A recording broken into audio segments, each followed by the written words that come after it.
Unknown drummer crashes Jimmy Cliff concert. When security realizes it's Ringo Starr, magic happens. It was August 12, 1971, at Madison Square Garden in New York City, where Jimmy Cliff was performing the largest concert of his American career in front of 20,000 enthusiastic fans who had come to witness reggae music's breakthrough into mainstream American consciousness. The concert was being broadcast live on FM radio across the Northeast, marking reggae's first major media exposure to millions of potential new fans.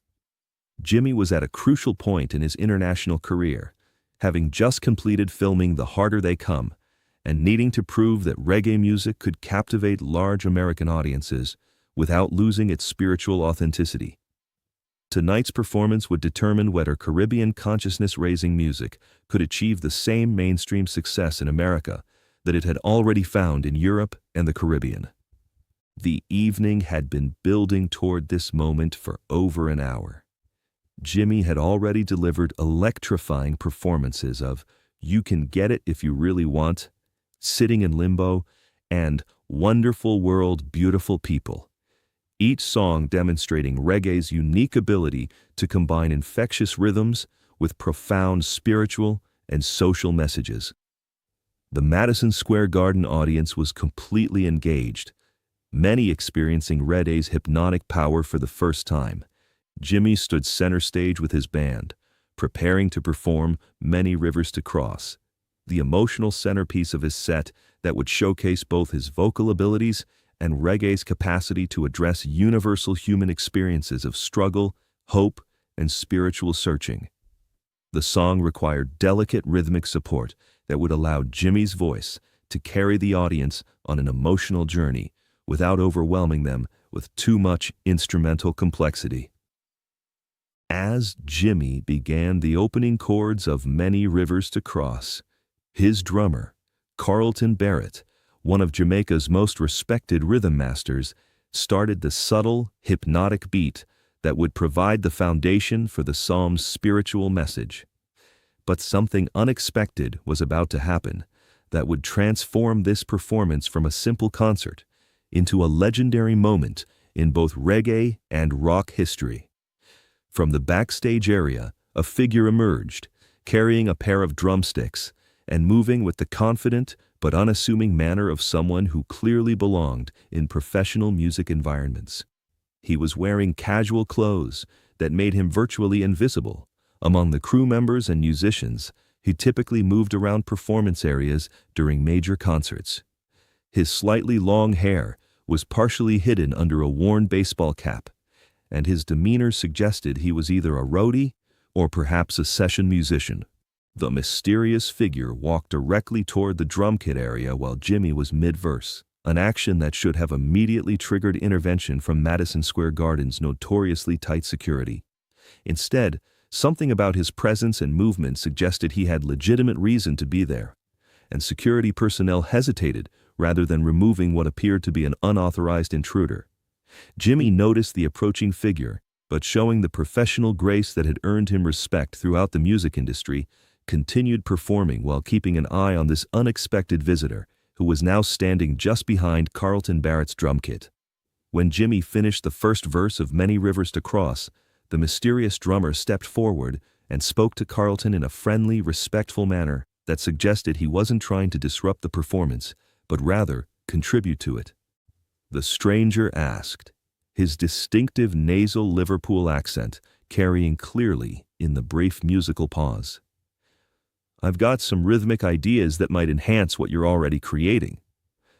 Carlton Barrett, one of the most accomplished drummers in reggae, looked at this scruffy but confident musician and sensed immediately that he was dealing with someone who possessed serious rhythmic knowledge. In Jamaican music culture, spontaneous musical collaboration was respected tradition, and Carlton was curious to hear what this stranger might contribute. "What you have in mind?" Carlton asked, his Jamaican accent creating an interesting contrast with the stranger's clearly English voice.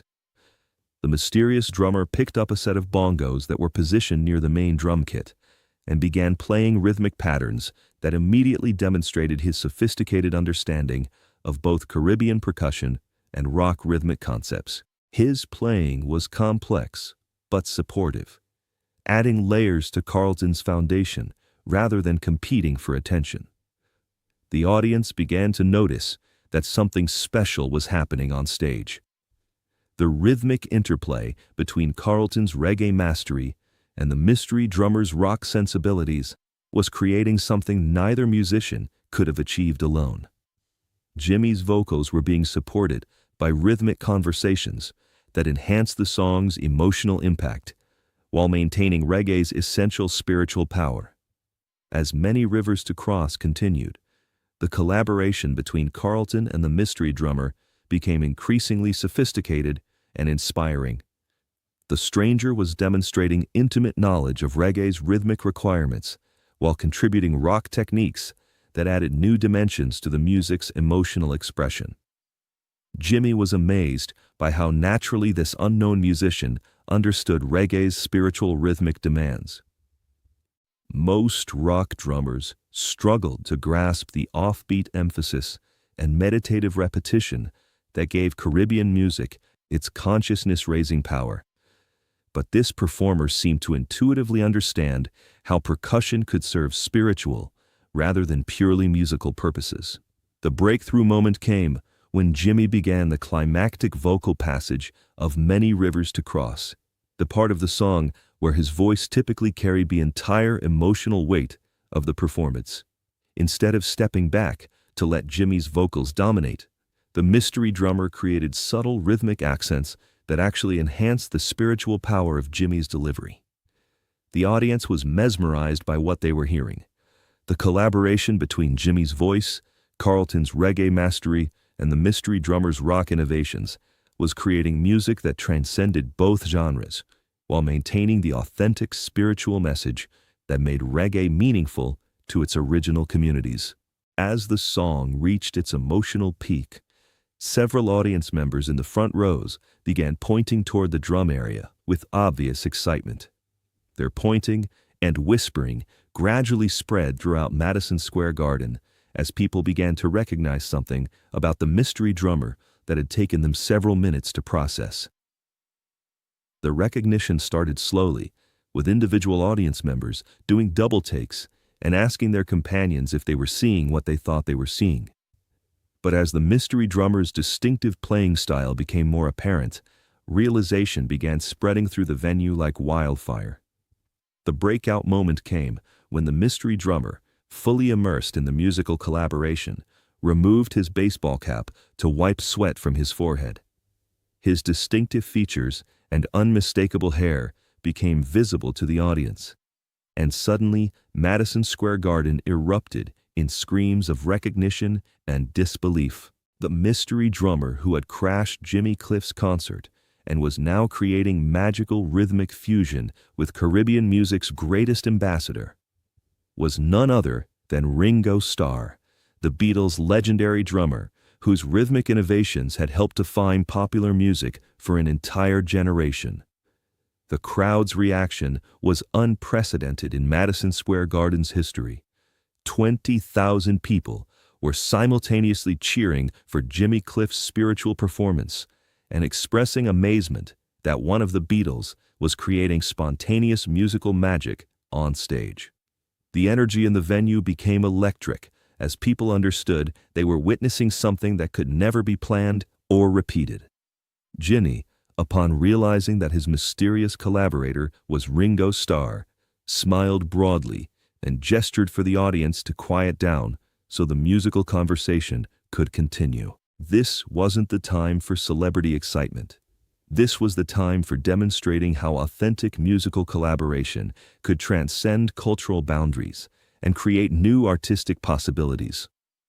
Ringo, now identified but clearly comfortable with the situation, waved briefly to the audience before returning his attention to the rhythmic dialogue he was having with Carlton Barrett.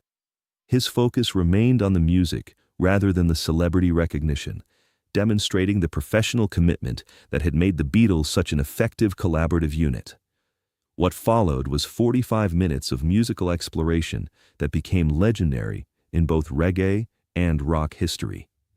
Jimmy, Carlton, and Ringo created live versions of reggae classics that incorporated Beatles' rhythmic innovations while maintaining the spiritual authenticity that made Caribbean music a consciousness-raising art form. The first song they tackled together was a completely reimagined version of You Can Get It If You Really Want, that showcased how different rhythmic approaches could enhance each other rather than compete. Carlton Barrett maintained the essential reggae foundation with his signature bass drum patterns and snare accents, while Ringo added the kind of melodic fills and rhythmic punctuation that had made Beatles songs so memorable and accessible to mainstream audiences. The combination was revelatory. Ringo's rock sensibilities provided accessibility that helps the primarily American audience connect with reggae's more complex rhythmic patterns, while Carlton's Caribbean mastery ensured that the music maintained its spiritual power and consciousness-raising message. Jimmy's vocals soared over this rhythmic conversation, expressing themes of determination and hope that resonated with both rock and reggae communities. The audience was mesmerized by the musical dialogue they were witnessing. Fans who had come expecting a traditional reggae concert were discovering that their beloved music could be enhanced and expanded without losing its essential spiritual character. Rock fans who might never have attended a reggae show were learning that Caribbean music possessed rhythmic sophistication and spiritual depth that rivaled any musical tradition they knew. The collaboration reached its climax during a 20-minute version of The Harder They Come that allowed all three musicians to showcase their individual strengths, while demonstrating how different rhythmic traditions could create something more powerful together than any single approach could achieve alone. During this extended performance, Carlton Barrett demonstrated why he was considered one of the world's greatest reggae drummers, creating hypnotic patterns that seemed to induce trance-like states in listeners, while maintaining the precise rhythmic complexity that gave reggae its spiritual power. His drumming was meditation in motion, each beat serving both musical and consciousness-raising purposes. Ringo responded to Carlton's reggae mastery by exploring how Beatles' rhythmic innovations could enhance rather than overwhelm Caribbean spiritual music. He created fills and accents that supported Carlton's foundation, while adding the kind of melodic percussion that had made rock drumming an art form. His contributions were respectful but distinctive, honoring reggae tradition while offering rock elements that expanded the music's emotional range.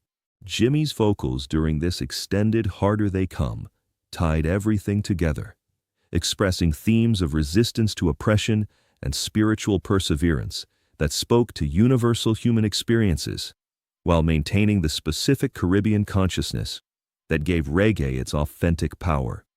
His voice became the bridge between different musical traditions, showing how spiritual truth could be expressed through any rhythmic approach when performed with genuine authenticity. The musical conversation between Carlton and Ringo became increasingly sophisticated as the song progressed. They were discovering common ground between seemingly different rhythmic philosophies, demonstrating that both rock and reggae drumming served the same fundamental purpose of creating rhythmic foundations for consciousness-raising music. Rock's emphasis on rhythmic power and accessibility combined with reggae's spiritual depth and meditative repetition to create something that was more than the sum of its parts. The audience was witnessing the real-time evolution of a new musical possibility that honored both traditions while pointing toward future collaborations. The Madison Square Garden performance also featured spontaneous versions of Beatles songs filtered through reggae consciousness and Caribbean rhythmic sensibilities. When the three musicians performed Come Together, they transformed it from a rock anthem into a spiritual meditation on unity and consciousness-raising that demonstrated how any song could be enhanced by authentic cross-cultural collaboration. Ringo's drumming on the reggae-influenced Come Together was unlike anything he had ever recorded with the Beatles. Caribbean rhythmic concepts allowed him to explore new approaches to supporting vocals and creating musical space for spiritual rather than purely entertainment purposes. The audience response to these musical experiments was overwhelming. People were cheering not just for the technical excellence they were witnessing, but for the demonstration that music could bring different cultural traditions together in ways that honored and enhanced, rather than appropriated or diluted their essential qualities. When the collaborative performance concluded, all three musicians embraced on stage, while the audience provided a standing ovation that lasted over 15 minutes. People weren't just applauding a great performance, they were celebrating the demonstration that authentic musical collaboration could create magic that transcended any individual artist's limitations or cultural boundaries. Ringo addressed the audience directly, explaining how his spontaneous collaboration with Jimmy and Carlton had occurred. "I came to hear Jimmy's music tonight because the Beatles have always respected artists who use music to raise consciousness and promote spiritual awakening. When I heard those rhythms, I couldn't resist joining in to see what we could create together." What happened tonight proves that music really is a universal language when musicians approach each other's traditions with genuine respect. Jimmy's response demonstrated the grace and spiritual wisdom that had made him reggae's most effective international ambassador. Tonight we've learned that rhythm is a universal language that speaks directly to the soul. When musicians approach each other's traditions with genuine respect and eagerness to learn, magic happens that serves everyone's spiritual growth and expands everyone's understanding of what music can accomplish. Carlton Barrett, speaking publicly for one of the few times in his career, added his perspective on the evening's musical significance. Tonight showed that Caribbean rhythms and rock power can strengthen each other. When musicians focus on serving the music, rather than protecting their individual territories, Ringo understood that reggae drumming is spiritual practice, not just musical technique. The impact of the Ringo-Jimmy Cliff collaboration extended far beyond that single evening at Madison Square Garden. Within weeks of the concert, word had spread throughout both the rock and reggae communities about the musical magic that had been created through spontaneous cross-cultural collaboration. Rock drummers across America began seeking out reggae musicians to learn Caribbean rhythmic techniques, understanding that Caribbean percussion offered new approaches to spiritual and consciousness-raising music that rock had not yet explored.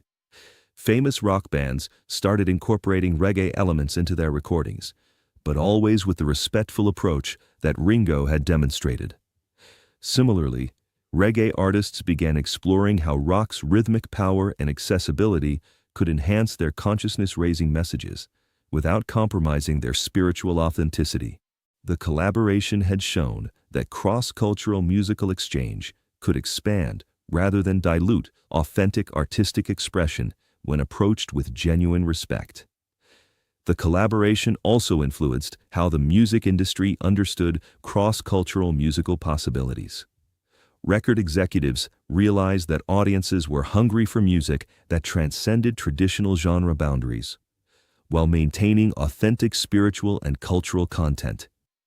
Major labels began actively seeking cross-cultural collaborations, but always with the understanding that such projects required genuine respect for all participating musical traditions.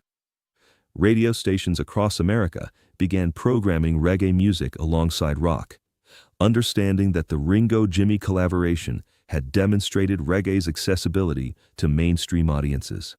FM rock stations that had never played Caribbean music started featuring reggae artists, while Caribbean-focused programs began including rock artists who had been influenced by reggae rhythmic concepts.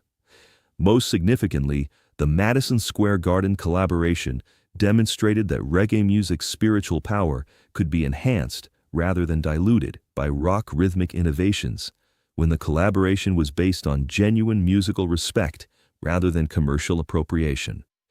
The evening had proven that authentic, cross-cultural musical exchange could expand artistic possibilities for everyone involved. The collaboration's influence extended beyond music into broader cultural discussions about how different artistic traditions could work together without losing their essential identities. Universities began studying the Ringo-Jimmy partnership as an example of how cross-cultural collaboration could be based on mutual respect and genuine learning rather than cultural appropriation or exploitation. Ringo Starr reflected on the collaboration in a 1975 interview. "Playing with Jimmy and Carlton taught me that rhythm could be a spiritual practice, not just a musical technique. Caribbean drumming showed me new ways to serve the song, rather than just keeping time. That night at Madison Square Garden changed how I understood drumming's role in consciousness-raising music." Jimmy's perspective was equally appreciative. Ringo demonstrated that rock musicians could understand reggae's spiritual dimensions when they approached Caribbean music with genuine respect and eagerness to learn. That night proved that musical fusion could honor rather than exploit different cultural traditions, and that cross-cultural collaboration could expand rather than compromise authentic artistic expression. Carlton Barrett, in a rare public statement about the collaboration, said, "Ringo showed that rock drumming and reggae drumming serve the same spiritual purpose, creating rhythmic foundations that help people connect with higher consciousness. When drummers focus on serving the music's spiritual mission, rather than showing off their individual techniques, magic happens." The recording of the Madison Square Garden collaboration was eventually released as Rhythm Revolution live at MSG, becoming one of the most influential cross-cultural live albums in popular music history. Musicians studied it as a masterclass in how different rhythmic traditions could enhance each other while maintaining their essential spiritual and cultural authenticity. The album's influence extended beyond music into broader discussions about how artists from different cultural backgrounds could collaborate without losing their essential identities. The Ringo-Jimmy collaboration became a model for respectful cross-cultural artistic exchange that enriched rather than appropriated different musical traditions. Music schools began using the collaboration as a teaching tool for courses in world music and cross-cultural collaboration, demonstrating that meaningful artistic exchange required both technical skill and spiritual openness from all participants. If this incredible story of how spontaneous rhythmic collaboration can break down cultural barriers and create new musical possibilities moved you, make sure to subscribe and hit that notification bell for more amazing tales of artists who prove that authentic respect for different traditions can create magic that transcends any single musical style. Share this video with someone who believes that music's highest purpose is bringing different communities together through shared rhythmic experiences and spiritual awakening. Have you ever witnessed a spontaneous musical collaboration that changed your understanding of what rhythm could accomplish? Let us know in the comments below. And don't forget to check out our other videos about artists who used cross-cultural rhythmic dialogue to expand the possibilities for consciousness-raising music.